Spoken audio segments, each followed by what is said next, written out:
ನಾನು ಪ್ರಾರ್ಥನೆ ಮಾಡುವಾಗ ನನ್ನ ಹತ್ತಿರ ಇರುವವನೇ, ನನ್ನ ಪ್ರೀತಿಯ ಯೇಸುವೇ. ನಾನು ಪ್ರಾರ್ಥನೆ ಮಾಡುವಾಗ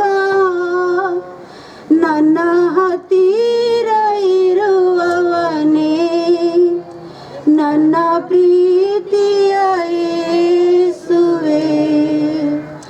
ಆರಾಧನೆ ಆರಾಧನೆ ಆರಾಧನೆ ನಿಮಗೆ. ನಾನು ಪ್ರಾರ್ಥನೆ ಮಾಡುವಾಗ ನನ್ನ ಹತ್ತಿರ ಇರುವವನೇ, ನನ್ನ ಪ್ರೀತಿಯ ಯೇಸುವೇ. हालेलुया हालेलुया, स्तुति स्तुति स्तुति, धन्यवाद करते प्रभु परमेश्वर पिता। इस सुंदर से मौके के लिए मैं अपने आप को दीन नम्र करती हूँ प्रभु परमेश्वर पिता। ये जो मौका तूने मेरे जीवन से जोड़ा है प्रभु, वचन बोलने का प्रभु परमेश्वर पिता, तेरे सामर्थ के लिए और तेरे अनुग्रह के लिए मैं तुझे धन्यवाद देती हूँ प्रभु। इस लायक तूने मुझे समझाया प्रभु तेरे वचन को बोलने के लिए, इसलिए तुझे धन्यवाद देती हूँ प्रभु। तू मेरे होठों को छू, मेरे जीवा को छू और मेरे बुद्धि को स्पर्श कर प्रभु।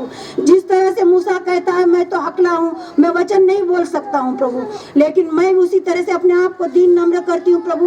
मैं अज्ञानी हूँ, मैं मूढ़ हूँ, मैं निर्बुद्ध हूँ प्रभु परमेश्वर पिता। मेरे बुद्धि को तू स्पर्श कर, मेरे जीवा को तू स्पर्श कर।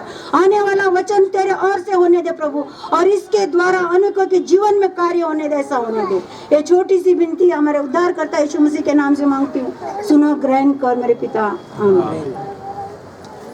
सर्वप्रथम मैं प्रभु परमेश्वर को धन्यवाद देना चाहती हूँ, और उसी प्रकार हमारे डीएस सर और पास्टर कमेटी के मेंबर्स का भी मैं धन्यवाद देना चाहती हूँ कि इस 40 दिनों में जो हम घर घर प्रार्थना रखते हैं उसमें मुझे वचन बोलने के लायक समझा, और आज का दिन परमेश्वर ने मेरे जीवन से मुकर्रर किया, क्योंकि वो महान अनुग्रहकारी परमेश्वर, उसके अनुग्रह के बिना हम कुछ नहीं कर सकते। आज का वचन भी मैंने एक जो बहुत सारे वक्ता लोग नहीं बोलते उस ऐसे वचन को मैंने चुना है। ये जो लास्ट के जो नबियों की किताब है उसके ऊपर बहुत कम संदेश सुनने को मिलता, लेकिन परमेश्वर की इच्छा क्या हुई कि मुझे जब मैं ढूंढ रही थी, मैं 8 दिन से मेरे वचन के लिए मैं तैयारी कर रही थी, तो मुझे योएल नबी की किताब में से ये 4 वचन मुझे मिले हैं, और उसी तरह सफन्याह की किताब में से जो वचन मैंने लिया, दोनों का देखो कितना संभावना है। यहाँ पर सोनी लास्ट का वचन पढ़ना बेटा। क्या जाने वह फिर कर पछताए और ऐसी आशीष दे जिससे तुम्हारे परमेश्वर यहोवा का अन्न बलि और अर्घ दिया जाए। क्या जाने, आप इसको प्लीज नोट कर लीजिए। क्या जाने, और सफन्याह का एक वचन पढ़ना बेटा। हे पृथ्वी के सब नम्र लोगों, हे यहोवा के नियम के मानने वालों, उसको ढूंढते रहो, धर्म को ढूंढो, नम्रता को ढूंढो, संभव है तुम यहोवा के क्रोध के दिन में शरण पाओ। संभव है, उसको भी थोड़ा प्लीज अंडरलाइन कर लीजिएगा।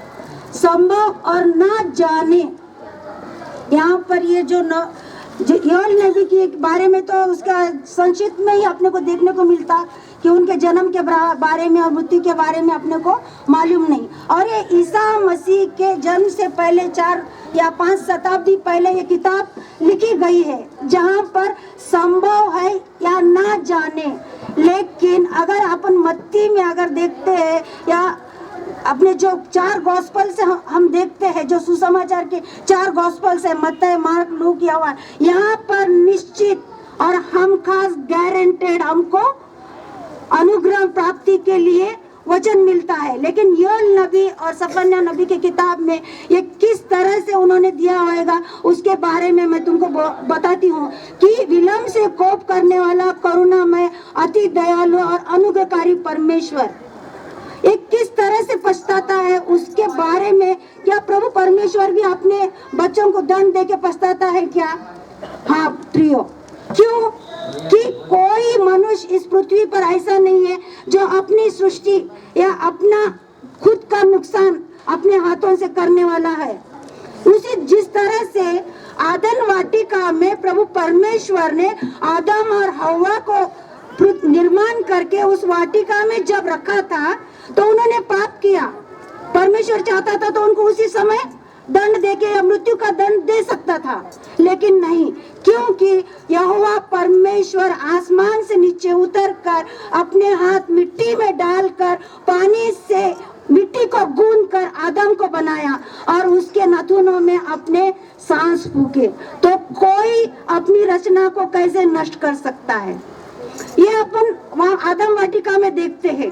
जहाँ पर आदम और हव्वा ने पाप किया, वहाँ पर प्रभु ने उन्हें आदम वाटिका से तो निकाला, लेकिन उनके लिए एक बलि वहाँ पर, पहला बलि वहाँ पर हुआ है। क्यों? कि जब आदम और हव्वा को परमेश्वर सांझ के समय ढूंढते हुए पुकार रहा था, हे आदम तू कहाँ है? तब आदम कहता है, मैं यहाँ पर छुपा हुआ हूँ, मैं नंगा हूँ।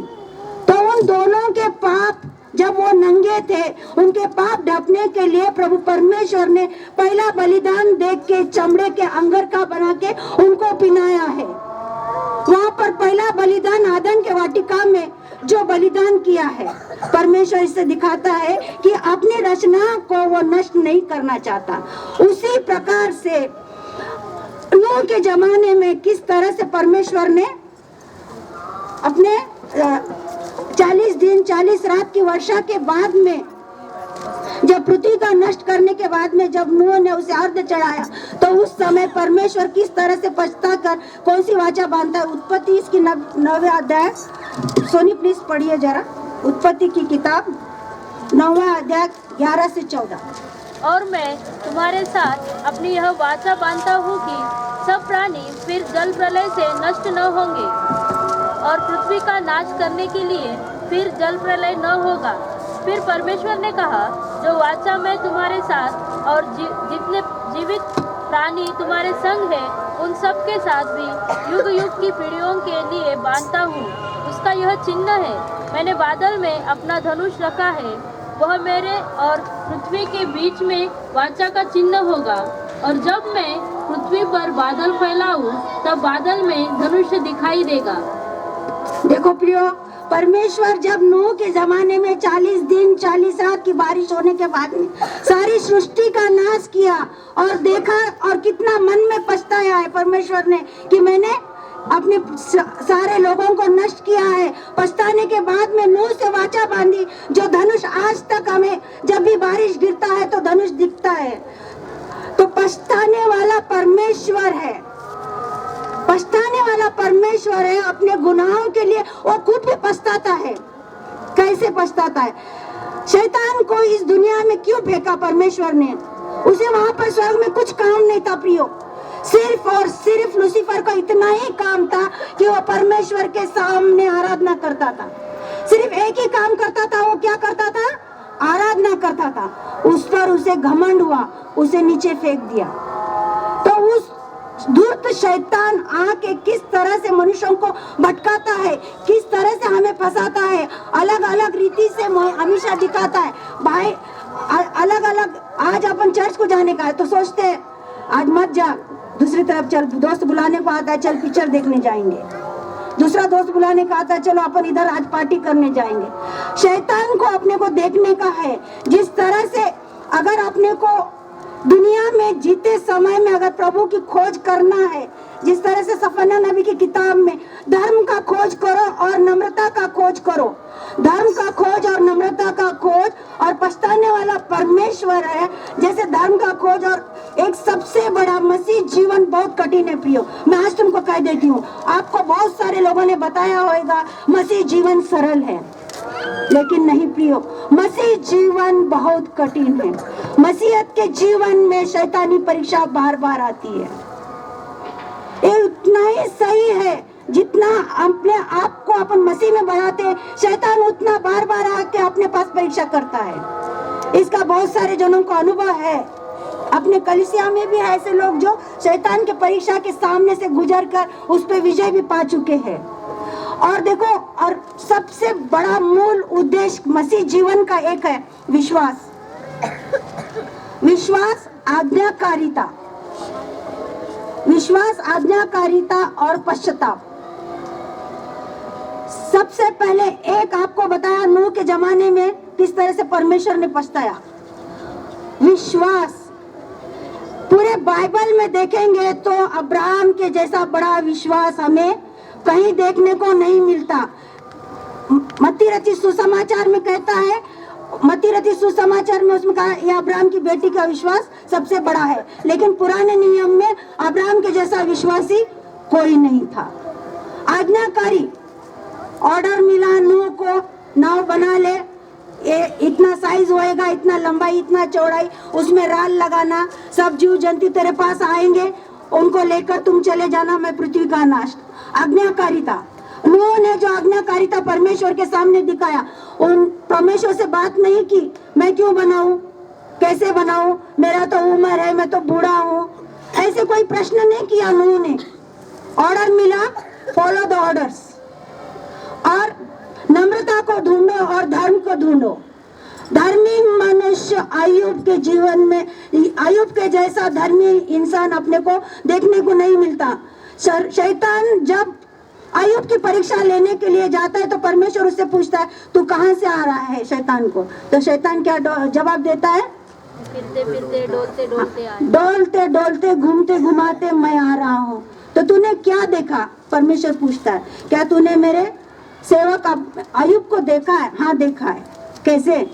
हाँ, उसे तो तुमने बहुत कुछ दिया है, वो तो तुम्हारी सेवा जरूर करेगा।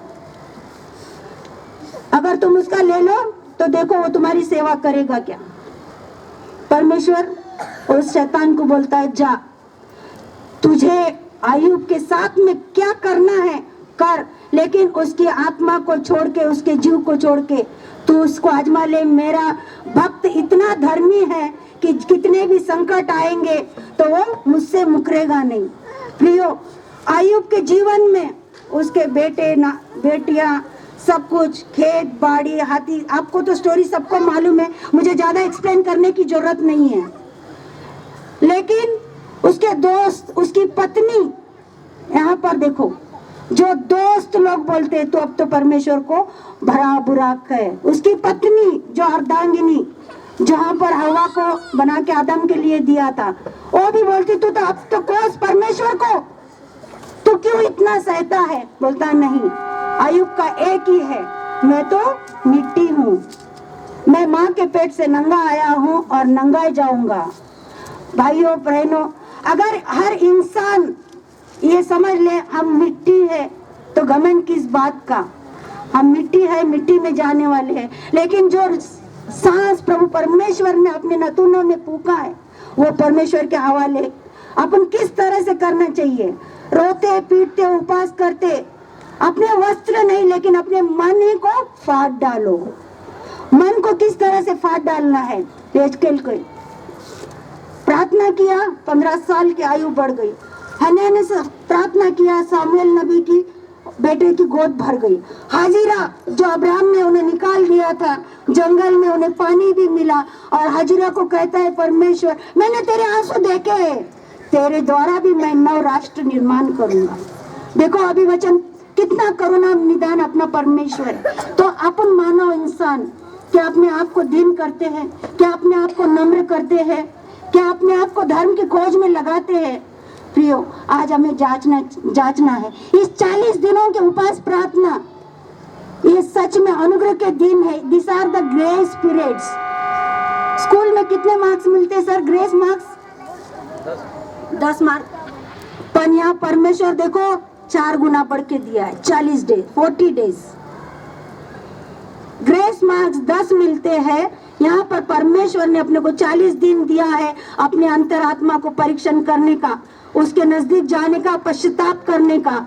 हाँ प्रियो, अगर अपन अपने आत्मा को परीक्षण करेंगे और पश्चाताप करेंगे तो धन्य वचन। सोनी प्लीज पढ़ना 5वां अध्याय, मत्ती रचित 5वां अध्याय 5 और 6। धन्य है वे जो नम्र है क्योंकि धन्य है वो जो नम्र है क्योंकि वे पृथ्वी के अधिकारी होंगे। पृथ्वी के अधिकारी होंगे। नेक्स्ट, धन्य है वे जो धार्मिकता के भूखे और प्यासे हैं क्योंकि वे तृप्त किए जाएंगे। धन्य है वे जो धार्मिकता के प्यासे हैं और भूखे हैं, वो तृप्त किए जाएंगे। पृथ्वी के अधिकारी होंगे। किस तरह से अधिकारी होंगे? परमेश्वर ने अब्राहम से कहा था, चल तुझे मैं ऐसा देश दूंगा, 40 साल तेरी पीढ़ी दुख भोगेंगे और तुझे ऐसा देश में बनाऊंगा, तेरे वालू के किनके के समान बच्चे होंगे। अब्राहम ने विश्वास किया, एक पल भी नहीं सोचा कि मैं क्यों परमेश्वर के पीछे जाऊं।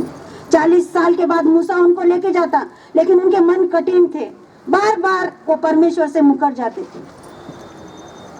उसमें से भी परमेश्वर ने उनको निकाल के लेके गया। 40 साल में ना उनके कपड़े फटे, ना उनके जूते फटे। क्या उनके बच्चे जो छोटे थे बड़े नहीं हुए? मुझे कभी कभी प्रश्न आता है, बच्चे छोटे बच्चे भी होंगे ना उनके साथ में जब चल रहे थे, तो उनके बच्चे बड़े नहीं हुए? फिर उनको जंगल में कपड़ा कहां से आया? उनके पाँव नहीं बड़े होंगे बच्चों के, तो फिर उन्हें जूते कहां से मिले? ये सोचने वाली बात है और उस पर मनन करने वाली बात है। पृथ्वी के अधिकारी, यहाँ नए नियम में तो ये पृथ्वी के अधिकारी इजराइल का बताया, लेकिन नए नियम में नूह के बाद में परमेश्वर ने पृथ्वी का नाश करने के बाद में अपने इकलौते पुत्र को भेजा, यूहन्ना, जो कोई उसके बेटे पर विश्वास करे और नाश न हो पर सार्वकालिक जीवन पाए। गारंटी, यहाँ पर गारंटी है, यहाँ पर संभव क्या जाने ये शब्द नहीं। जो मेरे द्वारा आएगा मैं उसे सार्वकालिक और अनंत जीवन को दूंगा।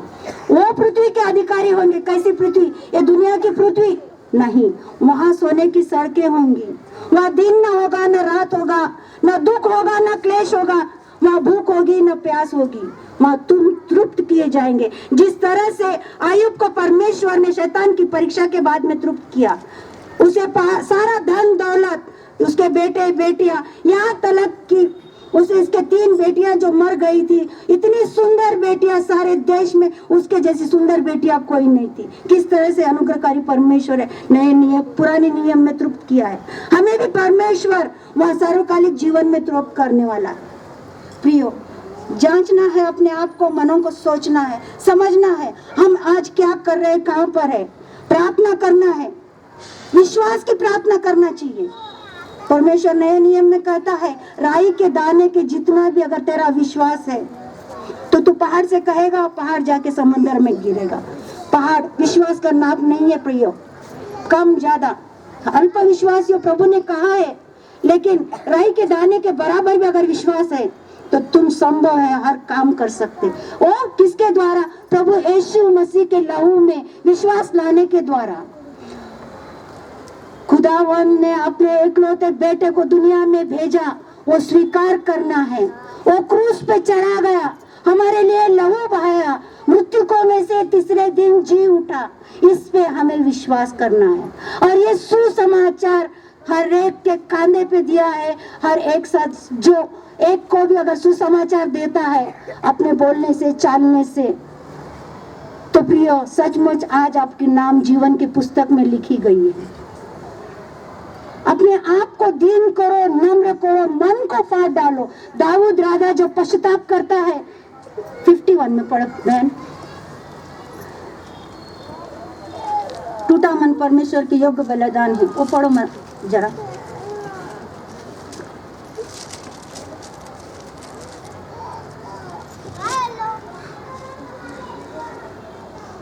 टूटा मन परमेश्वर के योग्य बलिदान है। हे परमेश्वर, तू टूटे और पीसे हुए मन को तुच्छ नहीं जानता। देखो दाऊद राजा जो पश्चाताप करता है, कहता है, गारंटी से कहता है, तू टूटे और पिसे हुए मन को तुच्छ नहीं जानता। हाँ प्रभु परमेश्वर जो उसके पास फिर कर आते हैं तो बिल्कुल अपने गले से लगाता है। जिस तरह से उड़ाव पुत्र को अपने बेटे जब धन संपत्ति सब लुटा के आता, दूर से देख के पिता पहचानता है। हम कितने भी पाप किए होंगे अपने जीवन में, पिछले जीवन में, हर एक बातों को स्मरण करके अपने आप को अगर परमेश्वर के सामने हम खाली करेंगे तो टूटा मन लेके सचमुच प्रियो अपने जीवन की पुस्तक नाम लिखा जाएगा। प्रार्थना करना है, किस तरह से करना है? मैं आज तुम लोगों को एक वचन के द्वारा बताती हूँ, एक स्टोरी बताती हूँ मैं। एक स्पेनिश और डच मैन दो रहते।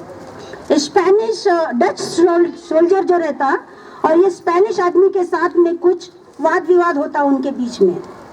तो वाद विवाद होने के बाद में वो दोनों की बात इतनी बढ़ जाती कि वो लड़ाई पे उतारू हो जाते। फिर वहाँ पर बहुत सारे लोग, क्राउड जमा हो जाती है, इकट्ठा हो जाती है। तो आखिर में वो लोग लड़ाई करने चालू कर देते। अंधाधुंध तलवारबाजी दोनों में चलती रहती। आखिरकार तलवारबाजी में क्या होता है, किसी एक का तो नुकसान होना ही होना है। और डच मैन का तलवार इस स्पेनिश मैन को लग जाता और वो लहूलुहान होके गिर पड़ता है। वहाँ उस क्राउड में जो लहूलुहान होके गिरता है उसका एक मित्र भी रहता है। और मित्र भी वो तमाशा देखते रहता है जो भीड़ के बीच में। तो वो जो लहूलुहान हुए वाला जो आदमी रहता है वो अपने दोस्त को बुला के कहता है, मेरे प्रिय दोस्त, तू मेरे लिए एक काम करना, अगर मैं जब मर जाऊं तो तुरंत ले जाके मुझे बरी विद माय आर्मर, वहां पर इंग्लिश में स्टोरी है, मेरे चिलकन बोलते हैं ना, हाँ चिलकत, मेरे चिलकत के साथ ही मुझे तुरंत ले जाके तुम गाड़ देना। तो वो क्राउड वाले जो खड़े रहते तमाशा देखने वाले, उनके इसमें क्या क्यूरियोसिटी है कि ये क्यों बोलता है इसकी चिलकत नहीं उतारना, ऐसे ले जाके गाड़ना। तो प्रिय, मैं तुम्हें यहाँ बताना चाहती हूँ, जो सोल्जर्स रहते हैं उनका एक यूनिफॉर्म होता है, उनका एक यूनिफॉर्म होता है। उस चिलकत के नीचे जब कोई लड़ाई पे जाता है, अपने अपने राजा का, अपने अपने देश का यूनिफॉर्म पहन के उसके ऊपर चिलकत पहनता है। पर ये जो स्पेनिश आदमी रहता है वो साधारण व्यक्ति रहता है, उसके पास वो यूनिफॉर्म नहीं रहता। Only he was wearing that armor. He was only wearing that armor. He was not having that dress. वो खाली चिलकत पहने हुए, उसके पास वो वस्त्र नहीं है जो सेना के वस्त्र होते हैं। तो सब लोग उस मरे हुए आदमी की मजाक उड़ाते हैं तो, और उसे गाड़े बिना उसको खुला छोड़ के चले जाते हैं। यहाँ पर स्टोरी के द्वारा मैं ये बताना चाहती हूँ, वो ड्रेस, वो यूनिफॉर्म कोड हमें आज खरीदना है। आर्मर तो है अपने पास में, बाइबल है, प्रार्थना है, बाइबल है, हर एक के पास प्रार्थना है, लेकिन वो ड्रेस प्रियो कोई नहीं दुनिया में दे सकता जो सार्वकालिक जीवन में प्रवेश करने के लिए लगने वाला है। वो सिर्फ प्रभु यीशु मसीह के द्वारा ही, उसके ऊपर विश्वास करने से, उसके ऊपर यकीन करने से और उसके द्वारा ही मांगने से हमें मिलने वाला है। आज उस पाक लहू में अपने वस्त्र धोकर वो यूनिफॉर्म को आज हमें मांगना है सार्वकालिक जीवन में प्रवेश करने के लिए।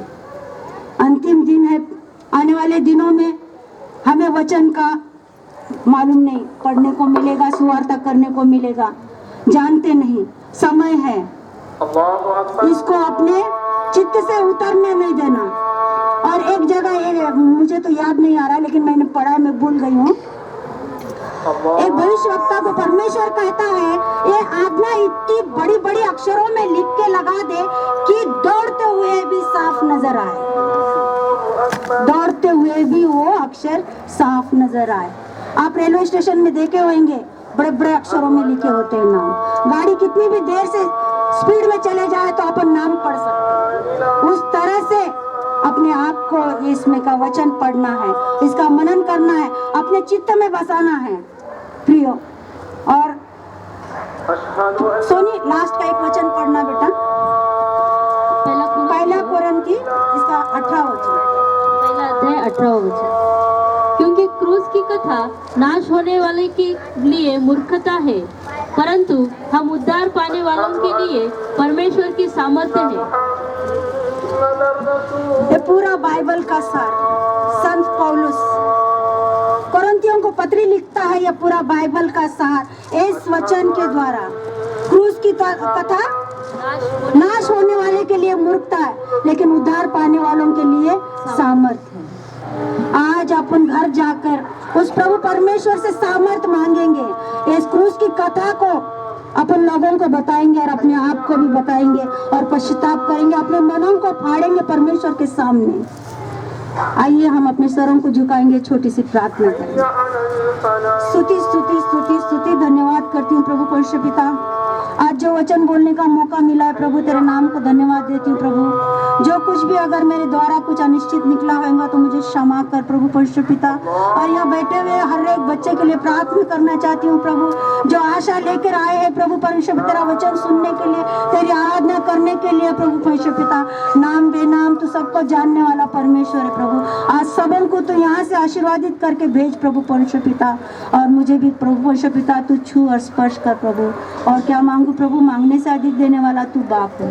ये छोटी सी विनती हमारे उद्धार करता यीशु मसीह के नाम में मांगती हूँ, सुनो ग्रहण कर, आमीन।